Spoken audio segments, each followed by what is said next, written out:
Poštovani gledalci, približavamo se presudi protiv Ratka Mladića u drugostepenom postupku i oni koji znaju sve o ovom procesu već dugo vremena govore o tome kako je ovo proces koji traje predugo. Međutim, onaj koji najbolje zna kako ovaj proces ide jeste sudac i tužilac Richard Goldstone, čovjek koji je formirao haški tribunal, bio je njegov prvi tužilac i čovjek koji je napravio optužnice protiv Radovana Karadžića i Ratka Mladića. Sudac Goldstone je s nama iz Južne Afrike Republike. Judge Goldstone, welcome to program N1. Thank you. You're the first prosecutor of the ICTY, and you're the first who started the entire process, and the mechanism who's a successor of the ICTY will now render a final verdict to Ratku Mladić more than 2.5 decades since you started your work. And since then, you and your team brought an indictment against him, Karadžić, and others.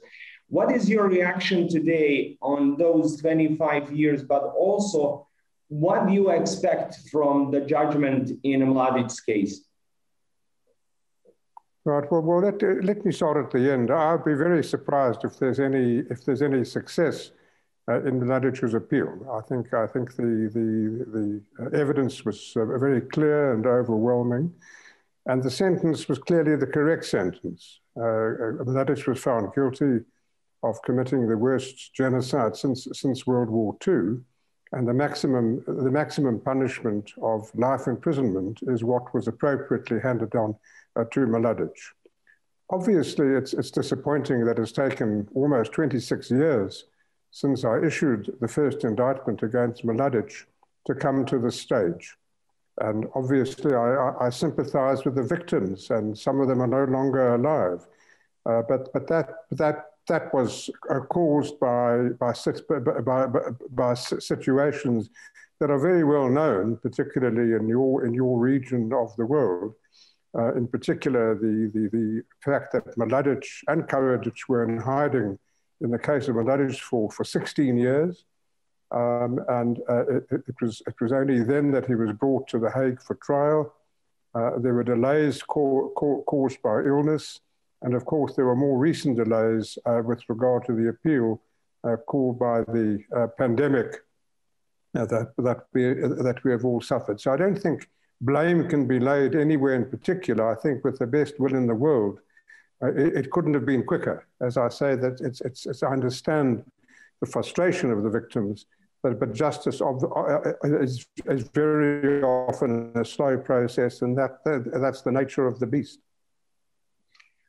Judge, many are saying, and I spoke with several different people over the last few days, and they're telling me that they're worried because of the presiding judge was judge in a Tolimir case, and she had the dissenting opinion in the Tolimir case, and she had some very favorable words to say about Ratku Mladić. But you said that you're not expecting any changes in the final verdict. But could one judge with such opinions change thinking of at least 2 other judges in a case? You know, the short answer is one doesn't know. If you weren't sitting on the bench with the other judges, and if you hadn't studied the indictment and followed the argument, I didn't do that, and it's really one is really guessing. But from what I know of the evidence, it would be very surprising for any lawyers, I think, to come to a different conclusion. Were you satisfied with judgment in Mladić, initial judgment in the first step? Was it enough? Was it a judgment which you would like to have at the end of process, or was there something else that you wanted to see in that judgment? No, not really. It's important for all the facts to be properly appreciated. You know, I think there's always been an over-expectation that the ICTY or the ICC or the Rwanda Tribunal the only international tribunal is there to write the history. But that is expecting too much. A court must deal with the evidence that's relevant to the person who is accused and appearing before the court. And judges, I think, would be wrong to go outside and turn themselves into war historians.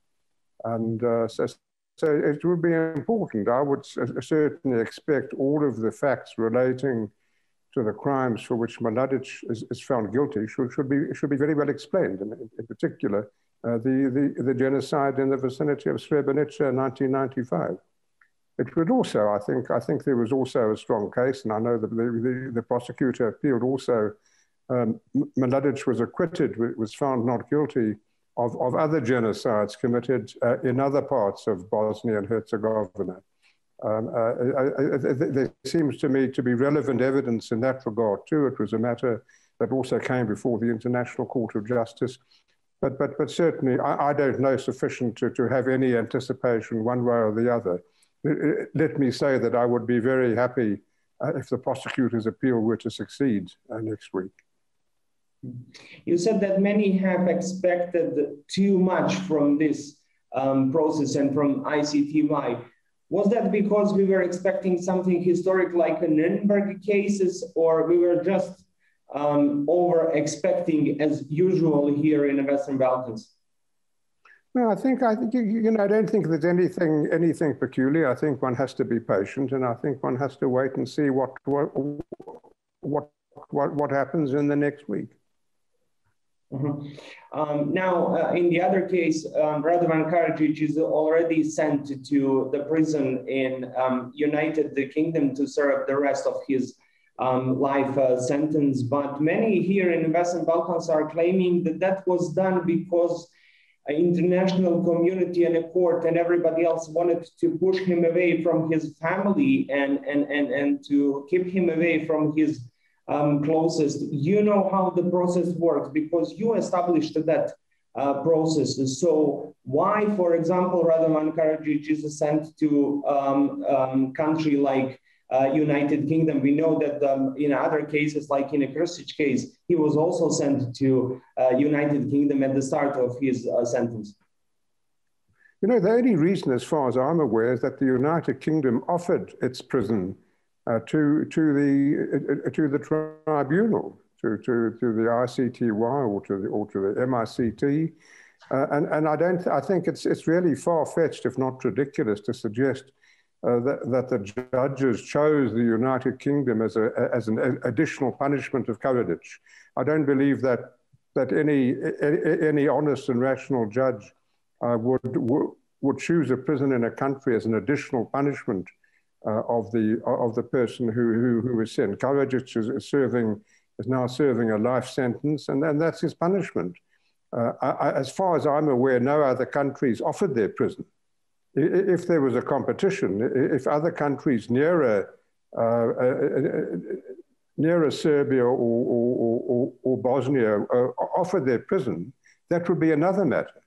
But there's certainly, I know of no other country that has offered its prison. So the United Kingdom's offer was the only one that was there for acceptance. It was similar in the case of Charles Taylor, who was sentenced by the Rwanda tribunal, an African who was also serving his sentence in the United Kingdom, because the United Kingdom, in an effort to assist the tribunals, has offered its prison, which it was called to do under the United Nations statute. Judge, 26 years after the start of your work, families are still searching for their members, and everybody is still searching for justice. But was it possible for all that to be achieved much earlier than it is? We know that there was a lot of obstructions, a lot of political games, a lot of geopolitical interest games around all of this. But shouldn't justice be above all of those interests? Absolutely. As I said earlier, my sympathies are with the victims. After all, the victims are the customers of justice. The whole system is set up for the victims. and they must be given priority. But having said that, I don't believe that any fundamental mistakes or errors were made on the part of the prosecutors or the judges. In the case of the Milosevic trial, I think the indictment was too complicated. I think it could have been a lot shorter, and that may have made a big difference. I think the prosecution case could have been much shorter, and that could even have been that Milosevic might have survived the trial. But that's learning. When prosecutors learn from their mistakes, I think that was the only one that it seems to me. I don't know of any errors that were made in the case of Mladić. I mean, he was indicted very quickly. I came to The Hague in August of 1994, and Mladić was indicted already in less than a year, which, if you look at the time taken in the International Criminal Court, that was very quick. But of course, then he went into hiding, and I've got little doubt that the Serbian authorities knew where he was. I can't believe that Mladić or Karadzic could have hidden from very efficient security police in Serbia and Belgrade without the assistance of the authorities. So that was the main cause of the delay, of course, was in the case of Mladić, was the 16 years. Very frustrating for the victims, of course, but frustrating also for the prosecutors and the judges. But Judge, there are some mistakes in the processes, especially in a process of so-called Šestorka, the Prvi and others, where General Praljak somehow managed to commit the suicide in chamber during the rendering of judgment of the appeal chamber. That was one of the mistakes which were committed in the works of the tribunal, not on the part of judges and prosecutors, but the mechanism of the tribunal itself.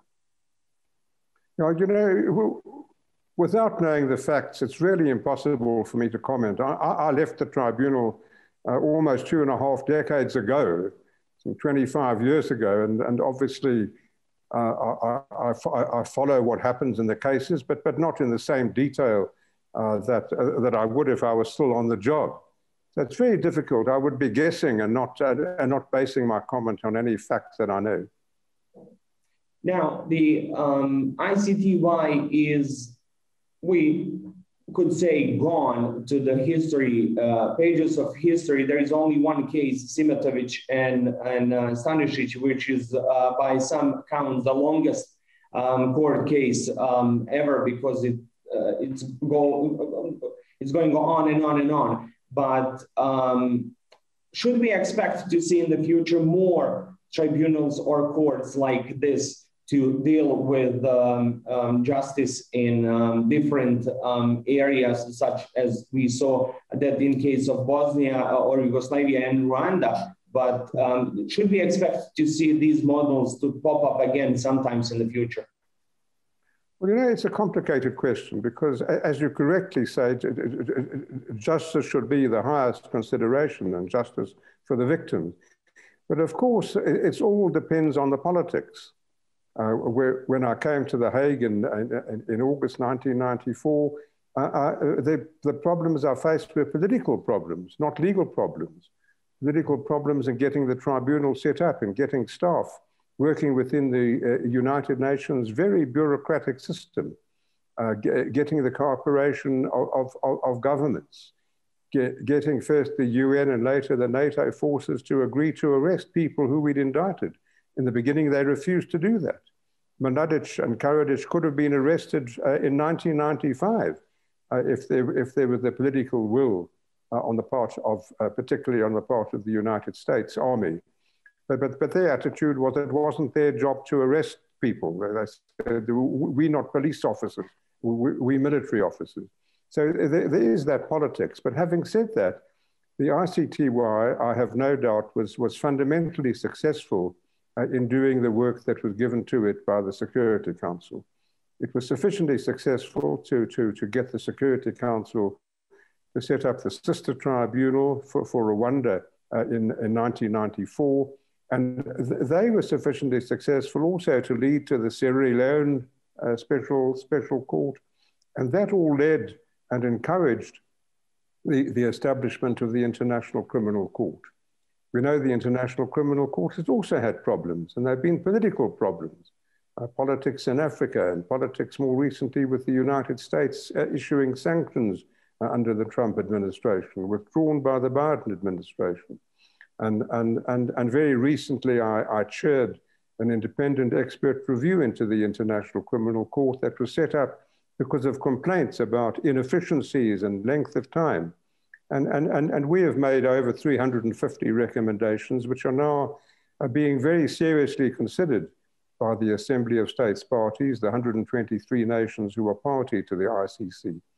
So in short, let me say that I believe that international criminal justice will continue to operate. The alternative is really too horrible to contemplate, that we would go back to a situation before the ICTY where the worst criminals could walk free happily for the rest of their lives, where there was complete impunity for war criminals. And of course, I had complaints, particularly in Belgrade when the ICTY was set up. Why us? Why is the only international criminal court set up for the former Yugoslavia? And I remember saying to the Minister of Justice in Belgrade, if this is the first and the last, then you have every reason to complain. But if this is the first of more to come, then you cannot complain about being the first. Little did I know that there would be more to come. But that is the position now, and it is like a pendulum. Support for international criminal justice goes from one extreme to the other extreme, but it's driven by politics, and that is perhaps unfortunate, but it's a fact of life, and one has to accept the politics of international justice. And I can't miss this opportunity to ask you something else about all this story. Maybe I wouldn't speak to you today if there was no Nelson Mandela, who basically loaned you to United Nations to go set up ICTY and then to return to serve in South Africa. But how much that knowledge of what was going in your own country and your own experiences and all what happened with late President Mandela and all changes that happened in your country, how much that helped you when you arrived to The Hague to establish this court? Was it easier or harder to establish and work on such a tremendous issues such as genocide in Srebrenica and other crimes in the Balkans? It was certainly helpful. You know, it was a great assistance to be appointed with the strong support from Nelson Mandela. In 1994 and 1995, he was really the major hero in the global community. And that made a difference. People knew that I came to do the work with the full support of Nelson Mandela. My experience in South Africa was obviously relevant. I saw that how justice could be used for good purposes. Justice played an important role in bringing an end to the horrible apartheid system. And certainly when I went to meet with political leaders in the former Yugoslavia, in Rwanda, elsewhere in Africa, the fact that I came, as I say, with the support of Nelson Mandela, made a huge difference and gave me a lot more confidence as a result. Judge Goldstone, thank you so very much for your time. It was a pleasure to speak with you again. Good, thank you very much. Bye. Poštovani gledalci, bio je ovo razgovor sa sudijom Richardom Goldstonom o kraju rada Haškog tribunala, ali o presudi Ratku Mladiću i o ostalim slučajevima koji su bili važni za historiju kada je u pitanju ICTY. Ostanite uz program N1. Doviđenja.